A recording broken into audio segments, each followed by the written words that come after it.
Everyone and welcome to our channel. So in this video I'm going to show you how you can reverse your airtime for MTN mobile money, that's for cash.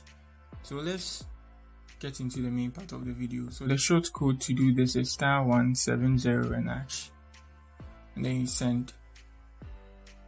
So here we choose option 6, which is my wallet, and then here we choose hash for next. So here we choose option 8, which says reversals.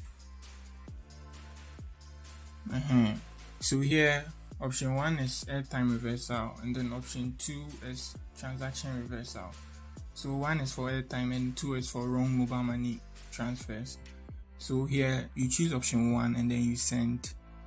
So they give you a prompt and then you confirm, and then they will reverse the airtime for you. So in this case I don't have any airtime to reverse, so they'll tell me, sorry, you have no airtime transfer that's available for reversal. So that's it.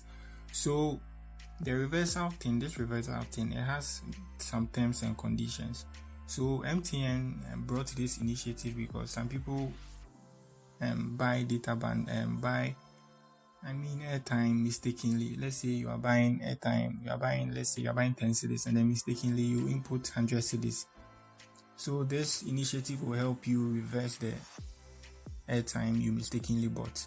And then it has, just like I said earlier, it has terms and conditions. If you've used the bonus of that bundle, you can reverse it. So I'm going to add a link to this video's description, so you read the terms and conditions on our website, then you proceed with this tutorial. So that's it.